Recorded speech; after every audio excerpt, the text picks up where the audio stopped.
महिला आरक्षण विधेयक नामंजूर झालं असलं तरीही याचा राजकीय फायदा भाजपला होऊ शकतो अशी चर्चा राजकीय वर्तुळात रंगू लागली आहे. खरं तर 2023 मध्येच हे विधेयक मंजूर झालेलं असताना नव्या अटी लादून मोदी सरकार मोठा डाव रचत असल्याचा आरोप विरोधकांनी केला, ज्यावरून संसदेच्या 3 दिवसीय विशेष अधिवेशनात जोरदार चर्चा, आरोप प्रत्यारोप आणि मोठं घमासान पाहायला मिळालं. अखेर हे विधेयक नामंजूर झालं. यानंतर काँग्रेस नेत्या प्रियंका गांधी यांची प्रतिक्रिया समोर आली आहे. लोकशाहीचा विजय झाला असं म्हणत प्रियंका गांधींनी केंद्र सरकारवर जोरदार हल्ला चढवला. पाहूयात. गृह मंत्री जी और प्रधानमंत्री जी का भाषण सुन रही थी। कई बार दोनों ने अलग अलग मौकों पर अपने भाषण में कहा कि आप लोग अगर इसके साथ सहमत नहीं होंगे तो आप कभी यहाँ नहीं बैठ सकते, आप कभी सत्ता में नहीं आ सकते, आप कभी जीत नहीं सकते। और इससे बहुत साफ हो गया कि इनकी मंशा क्या थी। हम सब थोड़ा चौंके हुए थे कि अचानक ये सत्र बुलाया जा रहा है, विधानसभा चल रहे हैं 2 प्रदेशों में, अभी अचानक बुलाया जा रहा है, बड़ी जल्दबाजी की जा रही है। किसी को मालूम नहीं था एक दिन पहले तक कि क्या आने वाला है, मसौदे में क्या होगा। मसौदा सार्वजनिक करते हैं सिर्फ एक दिन पहले ताकि हमें समय भी नहीं मिलता। तो हम सब सोच रहे थे कि ये सब क्या हो रहा है और क्यों हो रहा है। मेरे ख्याल से पूरी साजिश जो रची गई षड्यंत्र की तरह कि किसी न किसी तरह से हमें सत्ता में रहना है। अगर अभी नहीं किया जाएगा तो 2029 तक जो ये करना चाह रहे हैं परसिमन, 2011 के जनगणना के आधार पर वो नहीं ख़त्म हो पाएगा। तो ये सब करने के लिए एक तरह से प्लान बनाने के लिए कि परमानेंटली हम सत्ता में कैसे रह सकते हैं और कैसे करें, महिलाओं का इस्तेमाल करके महिलाओं के नाम पर हम आरक्षण लें। अगर ये लोग सहमत होंगे, पारित हो जाएगा तो एक तरफ हम ये कर लेंगे, दूसरी तरफ से हमें सारी स्वतंत्रता मिल जाएगी कि काट-पीट भी करिए सीटों में, किसी तरह से भी आप परसिमन करा दीजिए। 2011 के जनगणना के आधार पर होगा तो जाति जनगणना का भी कोई उनको रिकॉग्निशन नहीं लेना पड़ेगा। तो ये साफ है कि उन्होंने सोचा चलो पारित हो जाएगा तो जीत, पारित नहीं होगा तो हम हर नेता के सामने बाकी पार्टियों को महिला विरोधी कहकर महिलाओं के मसीहा बन जाएंगे। तो आप महिला हैं, हम जानती हैं कि महिलाओं का मसीहा बनना इतना आसान नहीं है, करके दिखाना पड़ता है। एक इतिहास है, कांग्रेस पार्टी का एक इतिहास है, विपक्षी दलों का एक इतिहास है, भाजपा का इतिहास है महिलाओं के संदर्भ में, और वो इतिहास बहुत स्पष्ट है। आपके खड़े होने से सदन में उसका विपरीत कहने से कोई फर्क नहीं पड़ता। महिलाएं देख रही हैं, उन्नाव को देखा, हाथरस को देखा, ओलंपिक की खिलाड़ियों को देखा, यहीं दिल्ली में सड़क पर बैठी थी, किसने पूछा उनको। आप ये सरकार कह रहे हैं कि ब्लैक डे है, ब्लैक डे इनके लिए इसलिए है क्योंकि पहली बार इनको धक्का लगा जो लगना चाहिए था।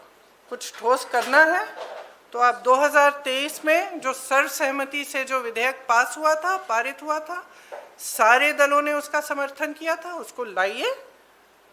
उसमें अगर कुछ एकाध संशोधन करना है छोटा ताकि वो अभी लागू हो सकता है, करिए और उसको अभी लागू करिए।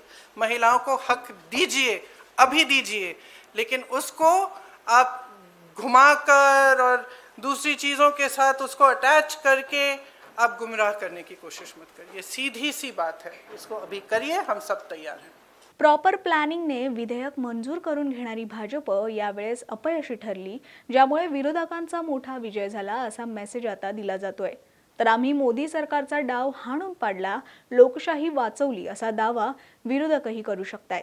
या उलट भाजपही विरोधकांचा महिला सक्षमीकरणाला विरोध आहे असं म्हणत प्रचार करू शकते असा अंदाज राजकीय वर्तुळात बांधला जातोय. याच मुद्द्यासंबंधित पंतप्रधानांचं भाषण महत्त्वाचं वाटतं. महिलांना मिळणाऱ्या अधिकारांचा विरोध केला तर त्यांना महिला लक्षात ठेवतील असं पंतप्रधान मोदींनी म्हटलंय. विमेन रिजर्वेशन को लेकर के चर्चा हुई है और उसके बाद जब जब चुनाव आया है, हर चुनाव में महिलाओं को मिलने वाले इस अधिकार का जिसने विरोध किया है, जिसने विरोध किया है, देश की महिलाओं ने उन्हें माफ नहीं किया है। उनका हाल बुरे से बुरा किया है। लेकिन ये भी देखिए कि 24 के चुनाव में ऐसा नहीं हुआ। क्यों नहीं हुआ? ये इसलिए नहीं हुआ कि 24 में सबने सहमति इसको पारित किया, तो ये विषय ही नहीं रहा। किसी के पक्ष में पॉलिटिकल फायदा नहीं हुआ, किसी का नुकसान भी नहीं हुआ। सहज रूप से जो मुद्दे थे उन मुद्दों के आधार पर चुनाव लड़ा, क्योंकि 24 में सब साथ में थे। कुछ लोग यहां है, कुछ लोग नहीं है, लेकिन सब साथ में थे। आज भी मैं कहता हूं, अगर हम सब साथ में जाते हैं तो इतिहास गवाह है कि ये किसी एक के राजनीतिक पक्ष में नहीं जाएगा। ये देश के लोकतंत्र के पक्ष में जाएगा, देश के सामूहिक निर्णय शक्ति के पक्ष में जाएगा, और हम सब उसके यश के हकदार होंगे। न ट्रेजरी बैंक उसका हकदार रहेगा, न मोदी उसका हकदार रहेगा, यहां बैठे हुए सब हकदार रहेंगे। और इसलिए जिन लोगों को इसमें राजनीति की बू आ रही है, मैं चाहूंगा कि वो खुद के परिणामों को पिछले 30 साल में देख ले। फायदा उनका भी इसी में रास्ता दिखा रहा हूं। इसी में फायदा है कि जो नुकसान हो रहा है उससे बच जाओगे। और इसलिए मैं समझता हूं कि इसको राजनीतिक रंग देने की जरूरत नहीं है। या 3 दिवसीय विशेष अधिवेशनात जोरदार चर्चा, भावनिक भाषणं आणि राजकीय टोलेबाजी पाहायला मिळाली। विरोधी पक्षनेते राहुल गांधी यांचं भाषणही विशेष चर्चेत राहिलं। पंतप्रधानांना आणि मला पत्नी नाही या मिश्किल विधानानं राहुल गांधींनी जोरदार फटकेबाजी केली। All of us, every single one in this room has been influenced, taught, learned a lot from women in their lives. Mothers, sisters, wives. As Rijiju ji said, of course, Prime Minister and myself don't have that wife issue. So we don't get that input, but we have our mothers and our sisters. Yesterday, I was watching my sister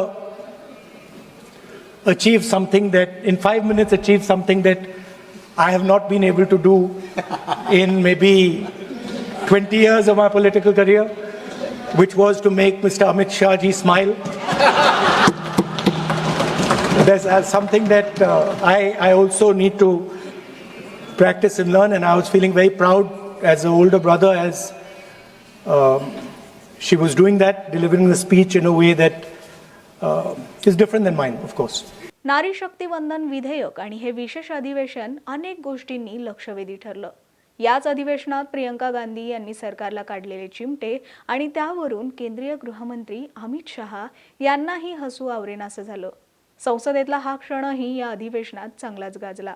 अगर ये विधेयक पारित होता है तो समझ लीजिए कि इस देश में लोकतंत्र खत्म हो जाएगा। अध्यक्ष महोदय, मौजूदा सरकार एक बार फिर इस देश की जनता की आंखों में धूल झोंकने का काम करके देश की अखंडता पर बहुत बड़ा हमला कर रही है।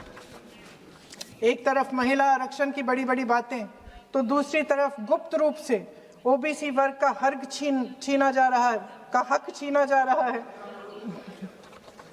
और कुछ प्रदेशों की ताकत कम करके लोकतंत्र की धज्जियां उड़ाकर अगले चुनाव के लिए अपनी पार्टी की मजबूती का ढांचा बनाया जा रहा है। हंस रहे हैं गृह मंत्री जी, हंस रहे हैं। पूरी योजना बना रखी है। चाणक्य आज अगर जिंदा होते तो वो भी चौंक जाते आपकी राजनीतिक कुटिलता पे।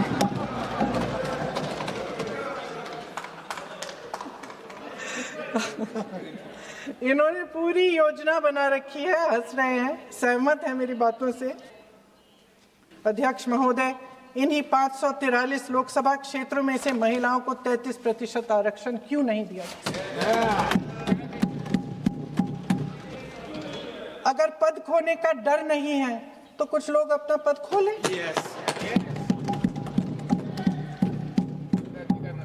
इसी में से SC ST का जो दर्जा है, SC ST में महिलाओं का आरक्षण 33% हो जाए, 1/3 आरक्षण हो जाए, OBC का भी उचित आरक्षण हो जाए, आज पारित हो सकता है। शुभ काम भी हो जाएगा, बेवजह प्रक्रियाहीन परिसीमन से देश का नुकसान भी नहीं होगा और काला टीका भी काम आ जाएगा।